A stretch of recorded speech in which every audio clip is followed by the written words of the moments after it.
5월 1일 오늘 만나 성경 말씀은 시편 119편 1절에서 3절입니다. 그 행실이 온전하고 주님의 법대로 사는 사람은 복이 있다. 주님의 증거를 지키며 온 마음을 기울여서 주님을 찾는 사람은 복이 있다. 진실로 이런 사람들은 불의를 행하지 않고 주님께서 가르치신 길을 따라 사는 사람이다. 아멘. 오늘 만나로 만나주시는 하나님을 기대합니다. 오늘 우리가 읽은 시편 말씀은 잘 알고 있는 것처럼 많은 시들이 노래로 불리운 것입니다. 시편은 율법을 신실하게 지키려 노력하고 미래의 메시아의 나라를 기다리는 하나님의 백성들의 기도책입니다. 우리도 이러한 시편의 말씀을 많은 찬양의 가사로 고백합니다. 그중 오늘 우리가 읽은 119편의 말씀은 시편 중 가장 긴 시로 176절로 되어 있습니다. 시편 119편의 저자는 미상이고 시편의 5권의 책 중 마지막 5권에 해당합니다. 마지막 5권은 구속받은 백성들의 하나님을 향한 찬양과 예배를 담은 시의 묶음입니다. 5권은 이처럼 구약의 신명기적 언약 백성들이 말씀 중심 신앙으로 살아가기 위한 헌신을 시적으로 풀어낸 것입니다. 오늘 말씀의 시편 119편은 하나님이 그의 백성에게 선물로 주신 율법을 지키며 살아가는 내용입니다. 시인은 119편 처음에 복이 있다 라고 말합니다. 이 말씀은 시편 1편과 동일합니다. 시편 1편 1절에서도 복이 있다 라고 말합니다. 시편 1편과 119편에서 사용되는 복이 있다 라는 단어는 히브리어로 아쉬레이라고 합니다. 아쉬레이는 물질적인 복이 아니라 하나님과 바른 관계 속에서 누리는 내면의 풍요, 안정, 기쁨이 있다라는 뜻을 의미합니다.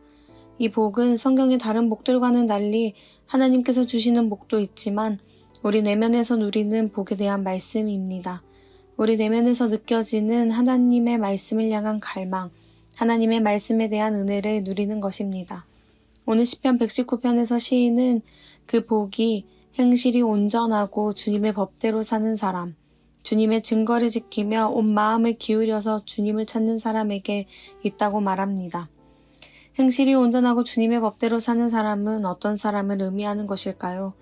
온전하다라는 뜻은 잘못된 것이 없이 바르거나 옳은 것입니다. 하나님께서는 우리의 겉으로 보이는 행동이 바르거나 옳은 것뿐만이 아니라 우리 안의 내면의 행실이 온전하기를 원하십니다. 사람의 겉모습으로 판단하지 않으시고 속사람을 보시는 하나님께서 우리 안의 내면이 정말 하나님을 향해 있는가, 하나님의 말씀을 따라 순종하고 있는가를 보시는 것입니다.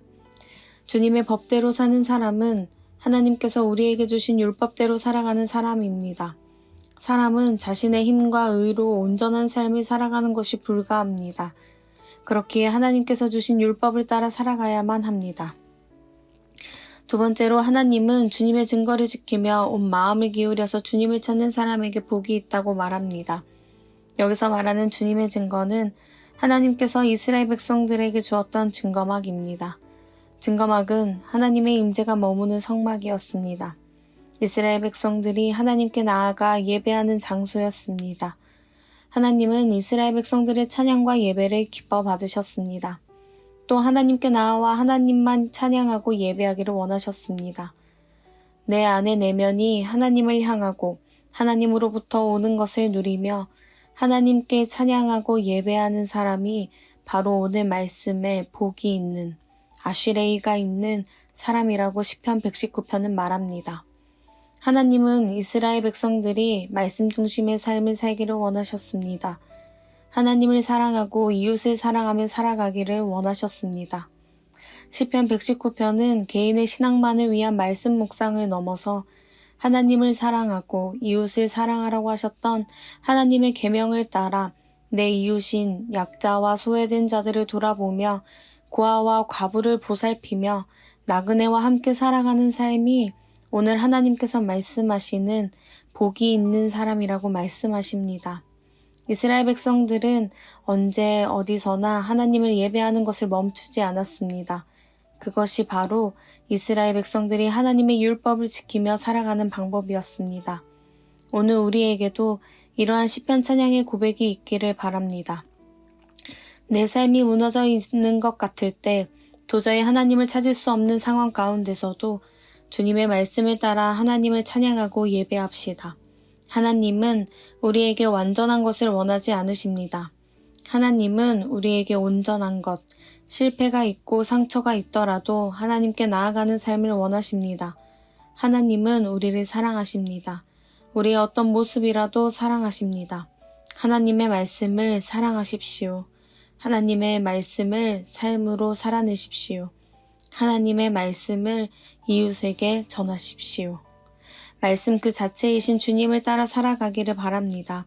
하나님의 말씀을 통해 하나님과의 바른 관계를 유지하며 살아가는 높은 뜻 성도님들 되시기를 축복합니다. 함께 기도하겠습니다. 말씀이신 주님, 오늘도 우리에게 하나님의 말씀을 주셔서 감사합니다. 우리의 삶이 개인의 묵상으로만 그치는 것이 아니라 그 말씀을 따라 살아내는 우리가 되게 하옵소서. 하나님을 사랑하는 것과 같이 내 이웃을 사랑하라고 주셨던 하나님의 계명을 따라 내 이웃과 함께 말씀으로 살아내는 우리가 되게 하옵소서. 예수님의 이름으로 기도드립니다. 아멘. 이제 2가지 기도 제목으로 함께 기도합니다. 첫째, 하나님의 말씀을 사랑하며 그 말씀이 내게 꿀보다 더 달게 느껴지게 하옵소서. 하나님께서 주신 말씀을 매일매일 따르며 살아가는 우리가 되게 하옵소서. 둘째, 여전히 사회에 존재하는 약자들과 소외된 자들, 고아와 과부, 나그네들이 있습니다. 더불어 오늘은 노동자의 날입니다. 일터에서, 가정에서, 사회에서 외롭지 않도록 주께서 그들의 삶을 지켜 보호하여 주옵소서. 하나님의 따스한 손길로 그들을 안아주시고 우리도 그들을 외면하지 않고 함께 살아가게 하옵소서. 2가지 기도 제목으로 함께 기도하신 후 개인 기도로 이어가겠습니다.